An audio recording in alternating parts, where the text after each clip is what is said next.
France Info Sport avec Eurosport, la chaîne des grands moments de sport, uniquement sur Canal Sat.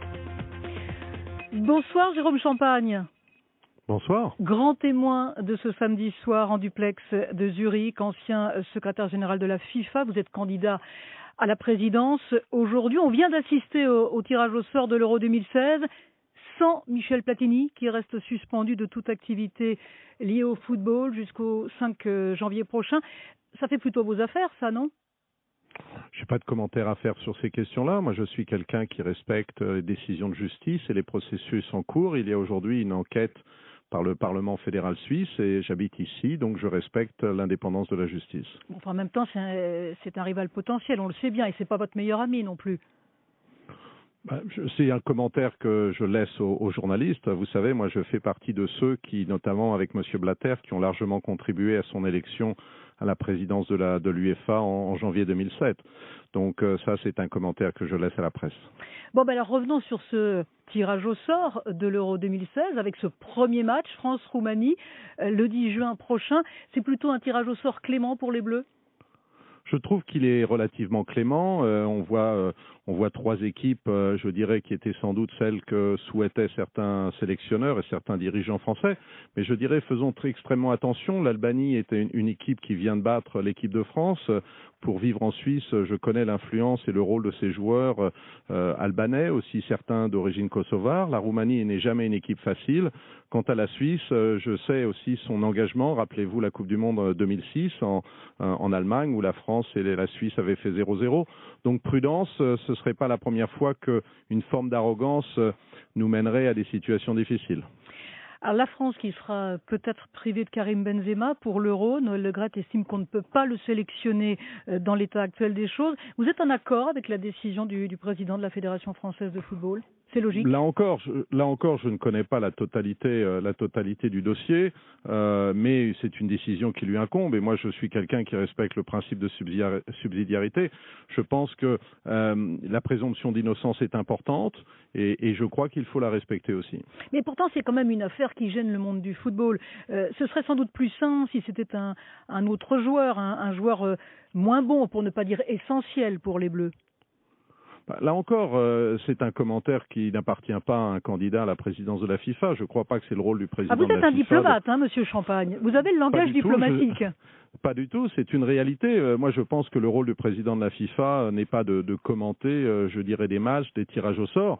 Je crois que c'est plutôt quelqu'un qui doit être là pour faire la connexion, je dirais, entre le football et le monde, la complexité du monde, les questions politiques, économiques et sociales. Mais là encore, je ne peux que respecter la décision prise par le président de la 3F. En même temps, quand on brigue la présidence de la FIFA, on s'intéresse au football. Et on sait très bien que le monde du football est entaché par ces affaires, là notamment cette affaire de la sextape. C'est pas une première. Quand Vicente Lizarazu dit qu'on est dans un monde de fous, pour parler de cette histoire, vous partagez son analyse ? Je crois que l'élection de février est importante pour amener un petit peu de raison. Mais vous savez, ce qui s'est passé autour de la sextape, si vous suivez les affaires du football anglais, c'est quelque chose qui est arrivé très, très fréquemment dans la presse anglaise. C'est pas pour ça que c'est bien. Bien évidemment, mais vous savez, des histoires de chantage à la sextape, ça arrive dans la cour de nos collèges, dans la cour de nos lycées. Donc, n'érigeons pas le football en responsable de tous les problèmes, ni n'érigeons pas le football dans la solution de tous nos problèmes. Vous savez, des chantages à la sextape, ça arrive sur Facebook, ça arrive dans nos cours d'école. Jérôme Champagne, vous restez avec nous. Après le journal, on parlera de votre candidature justement à la tête de la FIFA et de vos propositions, de votre ambition pour cette fédération internationale de football. 19h30. Pierre Neveu est avec nous. Bonsoir Pierre. Bonsoir. France Info Sport avec Eurosport, la chaîne des grands moments de sport, uniquement sur Canal Sat. Jérôme Champagne avec nous, grand témoin de ce samedi soir. Pourquoi êtes-vous candidat à la présidence de la FIFA alors que vous en avez été écarté en 2010 et qu'en mai dernier, vous n'avez pas reçu les soutiens nécessaires pour vous présenter ? Il y a quelque part une petite revanche à prendre ? Non, aucune. Je crois que ce qui me motive, c'est d'abord la nécessité de reconstruire la crédibilité de la FIFA, parce que dans le football globalisé d'aujourd'hui, on a besoin d'un gouvernement fort. Sinon, on verra le football se faire de plus en plus approprié, je dirais, par ceux qui veulent l'utiliser pour des raisons politiciennes, économiques, voire criminelles.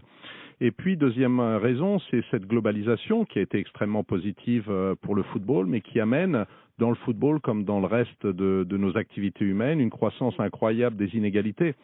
Aujourd'hui, les 20 clubs les plus riches au monde ont un chiffre d'affaires cumulé de 6,2 milliards d'euros, alors que plus de 100 fédérations, des 209 fédérations de la FIFA, survivent avec moins de 2 millions par an.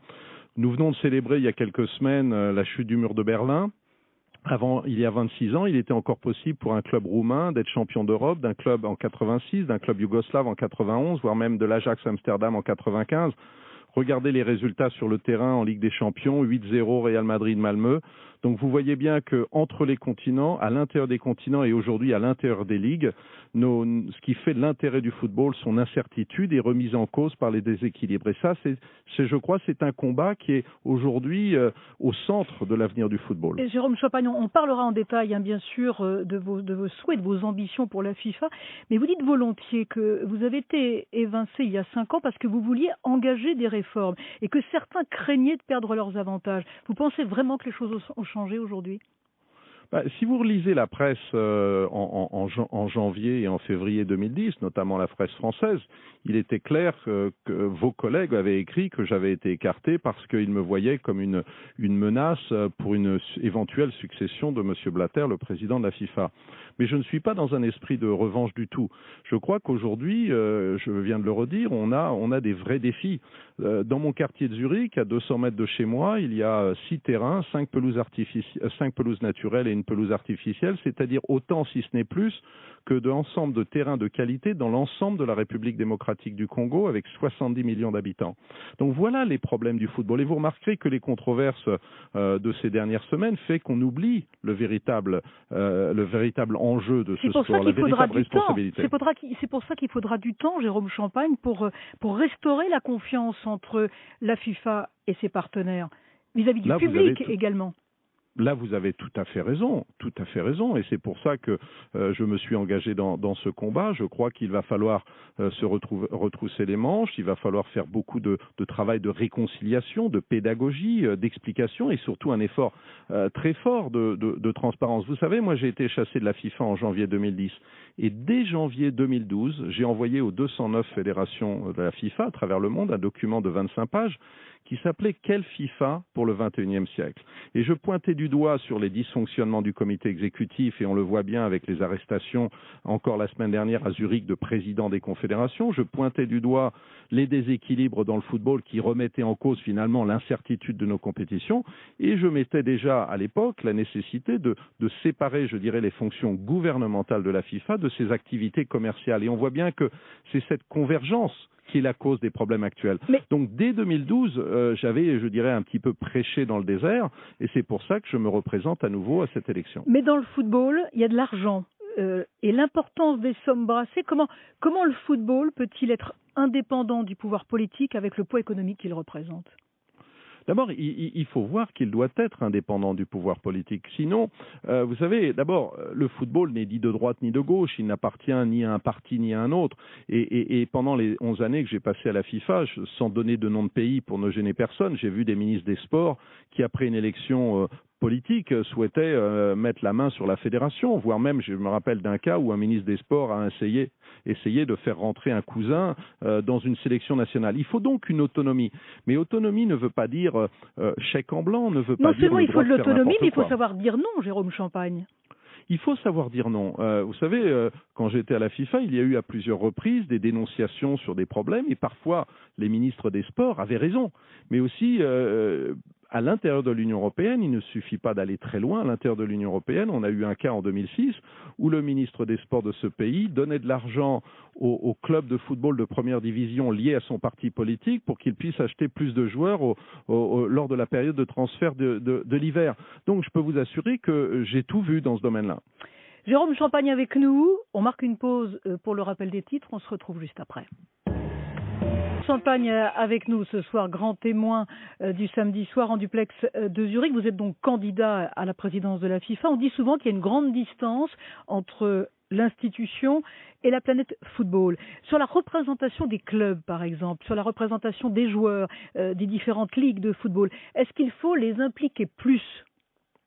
J'en suis totalement convaincu. Vous savez, entre 2000 et 2001, j'avais négocié avec les responsables de la Commission européenne à Bruxelles l'accord sur les transferts de 2001. On avait mis en place à la FIFA en 2002-2003 le premier tribunal prud'homal au niveau mondial avec égalité de représentation entre les employés, les joueurs et les employeurs, les clubs. En 2006, j'avais négocié un accord, le premier accord qui a été signé entre la FIFA et la FIFPro.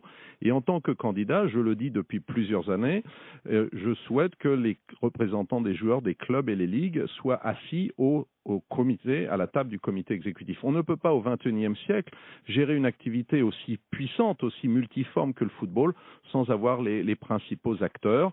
Dans mon programme, j'ai aussi proposé de lancer la négociation d'une convention collective mondiale du travail avec les partenaires, les clubs et les joueurs. J'ai aussi proposé de créer une chambre de compensation pour que l'argent des transferts puisse être traçable et que ce système permette aussi de redistribuer aux clubs africains et sud-américains qui ont entraîner les jeunes joueurs, leur permettre de recevoir les sommes d'indemnité de formation qu'ils méritent. Donc on ne peut pas aujourd'hui au XXIe siècle, je dirais, gérer cette globalisation du football sans avoir les acteurs autour de la table. Ça, ce sont des réformes importantes, je les entends. En même temps, un homme seul ne peut pas grand-chose. On sait que c'est très compliqué de mener une réforme au sein d'une institution aussi lourde que la FIFA. Est-ce que vous avez des appuis des cadres dirigeants de la FIFA en interne ? Je ne pourrais pas vous donner de nom aujourd'hui, ce serait d'abord violer leur souhait de confidentialité. Mais si je me suis lancé dans cette nouvelle campagne, c'est que... Vous dites qu'ils prennent un risque. Ils peuvent prendre un risque en me seulement soutenant. Mais ça veut dire qu'il y a un problème de transparence au sein de l'institution. Il y a un problème, et vous savez, la FIFA est une fédération de 209 fédérations nationales, et on a 6 confédérations continentales, par exemple l'UEFA pour l'Europe, qui jouent un très grand rôle. Seulement, on est dans un système où, sur ces 20 dernières années, on a énormément continentalisé les choses. Et donc, il y a ce décalage entre une FIFA qui appartient aux fédérations, mais où le pouvoir politique au sein du comité exécutif est contrôlé par les confédérations. Il y a des confédérations qui jouent le jeu sans aucun problème, mais vous savez, depuis 1974, les Européens, je dirais, ont perdu le pouvoir d'une certaine façon à l'intérieur de la FIFA. Et tous les 4 ans, on retrouve cette nouvelle tentative, je dirais, de l'UEFA de reprendre le pouvoir. C'est un petit peu comme si au niveau de la finance internationale, on demandait ou on donnait, je dirais, aux traders des bourses de New York et de Londres et de Francfort la réglementation, la responsabilité d'édicter la réglementation financière. Il faut donc un équilibre. Et c'est pour ça qu'on a besoin d'une FIFA forte, parce que sinon, on voit bien que les intérêts privés, les intérêts à court terme, peuvent jouer au détriment de l'intérêt collectif du développement. Et donc, il y a ce débat-là, et qui sera être tranché le 26 février prochain. Est-ce que vous souhaitez aussi réconcilier le football amateur et le football professionnel ? Parce qu'il y a un fossé entre les deux, ces deux planètes complètement différentes. Vous savez, ce n'est pas seulement la réconciliation entre le football amateur et le football professionnel, c'est la réconciliation entre le 1% qui a tout. Le 1% des fédérations, des ligues, des clubs et des joueurs qui ont tout. Vous savez, il y a une étude il y a quelques années de la FIFPro qui démontrait que 70% des cas de matchs arrangés impliquaient des joueurs qui étaient soit mal payés, soit pas payés du tout. Et la réalité, vous savez, madame, aujourd'hui, c'est cet écart. C'est cet écart qui est énorme. Et ça n'est pas seulement entre, je dirais, l'Europe et l'Afrique. C'est à l'intérieur de l'Europe, et j'en parlais tout à l'heure. Donc il va falloir faire un travail non seulement de réconciliation, mais aussi de rééquilibrage. Et c'est pour ça que j'ai annoncé un programme de 400 pelouses artificielles, la création d'une division du football professionnel avec un travail de collaboration. Nous devons aider les fédérations africaines, sud-américaines et partout dans le monde à développer leurs ligues et leurs championnats et leurs clubs locaux. C'est ce travail absolument herculéen d'une certaine façon, mais qui est la condition sine qua non pour préserver l'universalité de notre jeu. Et je crois que dans le monde divisé dans lequel nous vivons aujourd'hui, il ne reste pas grand-chose d'autre que le football pour permettre à un Bolivien et un Vietnamien ou un Canadien et un Botswanais qui ne se connaissent pas d'avoir quelque chose en commun. Et donc, c'est la raison d'être de la FIFA, le développement et cette dimension universelle du jeu. Jérôme Champagne, on parlait de crédibilité tout à l'heure de la FIFA. Sur l'attribution de la Coupe du Monde à la Russie en 2018, au Qatar en 2022, que ferez-vous si les enquêtes en cours prouve qu'il y a eu des dysfonctionnements dans les conditions d'attribution. Parce que la crédibilité de l'institution, elle passe par là aussi. Bien évidemment. Alors, donc vous ferez quoi? Vous ferez quoi, Jérôme Champagne, si vous êtes président? Concernant la Coupe du Monde en Russie, il faut savoir qu'il était tout à fait logique d'amener la Coupe du Monde en Europe de l'Est à partir du moment où on venait de célébrer, on célèbre la réunification européenne. Et n'oubliez pas que la Fédération de Russie est devenue membre de la FIFA en 1912 à l'époque tsariste. Et donc aller en Russie était tout à fait logique compte tenu de ce que le football soviétique et le football russe a apporté au football mondial. Concernant le Qatar, et je le dis ici avec force, et je le dis d'autant plus que mon premier poste diplomatique était au Sultanat d'Oman, je crois c'est une bonne chose d'amener la Coupe du Monde dans les pays arabes. Je voudrais rappeler qu'un grand pays de football, le Maroc, s'est présenté 4 fois sans jamais la gagner. Deuxièmement, nous devons préserver la présomption d'innocence. Et ceci doit bien évidemment. Mais vous répondez pas à vous ne répondez pas à ma question, Jérôme Champagne. J'y réponds tout à fait. Seulement, il y a 3 problèmes. Il y a d'abord les investigations. Donc, laissons faire les enquêtes. On a une Coupe du Monde en 2022. Il y a un deuxième problème, c'est la situation des travailleurs. Et on ne peut pas se réjouir dans une Coupe du Monde, sachant que les stades et les infrastructures ont été construites sur l'exploitation, je dirais, systémique de la pauvreté. Et d'ailleurs, l'émir du Qatar, cher Tamim, a souhaité faire des réformes qui ont été refusées par le Parlement local. Et la troisième question, c'est la date. Donc, laissons faire les enquêtes. À partir de là, on verra Mais ce donc, que ces enquêtes vont donner. Que ferez-vous si ces enquêtes prouvent qu'il y a eu dysfonctionnement? On parle, vous savez, on parle tout le temps du vote, de nouveaux votes, etc. Mais dans l'hypothèse où les enquêtes donneraient des résultats probants, c'est-à-dire ce qu'on appelle en anglais un smoking gun, il faudra voir. Moi, je serais plus en faveur, je dirais, de la solution de la jurisprudence du comité olympique. Quand un athlète qui a eu la médaille d'or est prouvé comme ayant triché, on donne la médaille d'or aux médaillés d'argent, et dans ce cas-là, on pourrait donner donc la Coupe du Monde 2022 aux États-Unis. Mais là encore, je le répète, présomption d'innocence, et pour le moment, la Coupe du Monde aura lieu au Qatar en 2022. Jérôme Champagne avec nous pour 5 minutes encore, on se retrouve juste après les titres. Et notre grand témoin ce soir, Jérôme Champagne, ancien diplomate, cadre de la FIFA pendant 11 ans et aujourd'hui candidat à la présidence de la FIFA. Vous avez été conseiller spécial de Sepp Blatter, vous êtes un peu son fils préféré, vous ne pensez pas que ça peut vous pénaliser? D'abord, n'oubliez pas que le titre que j'avais était exactement le même que celui de Michel Platini de 1998 à 2002. Michel Platini est devenu président de la FIFA, de l'UEFA grâce à Sepp Blatter. Quant à mes opposants, aujourd'hui, le prince Ali est devenu vice-président de la FIFA grâce à Sepp Blatter. Le cher Salman, président de l'AFC, de la même manière. Quant à Tokyo Sekwale, il a été nommé responsable de la task force contre le racisme par Sepp Blatter. Donc je crois que donc vous serez président grâce à Sepp Blatter? Non, ce que je veux vous dire, c'est, si vous voulez, que moi j'ai travaillé pendant 11 ans à la FIFA et j'en assume avec beaucoup de fierté parce que si vous prenez un club français, les Ulysses, dans la banlieue, dans les Yvelines, vient, grâce au transfert, si vous voulez, d'Anthony Martial de Monaco à Manchester United, va toucher sur plusieurs années quasiment un demi-million d'euros. Pourquoi ? Parce que des personnes comme moi ont négocié à la Commission européenne un mécanisme de solidarité de 5% sur les transferts. Vous prenez par exemple nos compatriotes franco-comoriens qui nous écoutent ce soir, dont beaucoup de joueurs jouent à Marseille Consola en national. Aujourd'hui, la Fédération des Comores, qui n'était pas membre de la FIFA, aujourd'hui a des installations dignes du pays, dignes de son niveau de football. Et aujourd'hui, les Comores ont passé le 2e tour de la Coupe du Monde. Et donc, vous savez, moi, je n'ai absolument aucune honte. J'insiste que je n'ai aucune honte des années que j'ai passées à la FIFA. Et d'ailleurs, comme je vous le dis, ce n'est pas un élément déterminant. Oui, mais vous connaissez par cœur le système de la FIFA. Vous avez soutenu Sepp Blatter en mai dernier. Mettez-vous à la place des gens qui sont en face. Comment croire à une réforme en profondeur? Que répondez-vous, par exemple, à ceux qui estiment que vous avez été tout simplement le porte-serviette de Sepp Blatter et que si vous êtes élu, il agira en sous-main? Écoutez, de toute façon, vous êtes journaliste, donc vous savez qui propage ce genre de choses dans le milieu franco-français. Mais je vais répondre à ça sans problème. N'oubliez pas que j'en ai été chassé. Et par qui j'en ai été chassé? J'ai été chassé parce qu'une coalition de personnes aujourd'hui toutes suspendues, notamment par exemple le Qatari, M. Bin Hammam, n'aimait pas que je collabore à nettoyer les fédérations en Asie.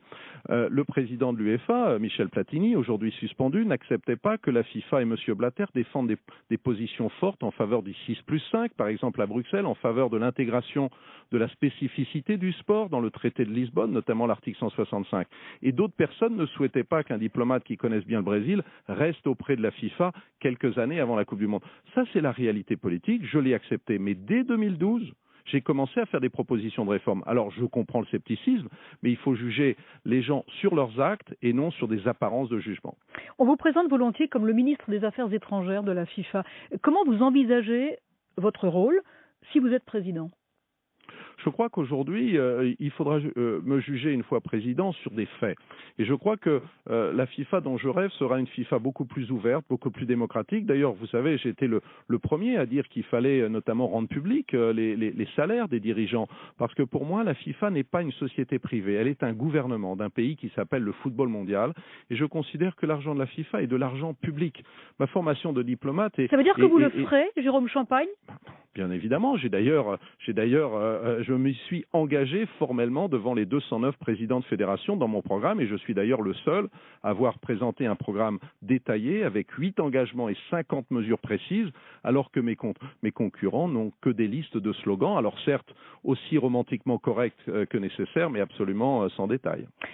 Vous avez été journaliste, diplomate, aujourd'hui donc vous voulez être président de la FIFA, vous aimez le football, vous avez un club de cœur ? C'est évidemment, moi le premier match que j'ai écouté, je me rappelle, c'était, je suis membre de Saint-Étienne et membre du Barça. Le premier match de Saint-Étienne, c'était à la radio, la finale de la Coupe du Monde 1970 entre Saint-Étienne et Nantes, 5-0. Et puis en 1974, des amis catalans de mes parents m'ont emmené au Camp Nou à Barcelone. C'était mon premier match.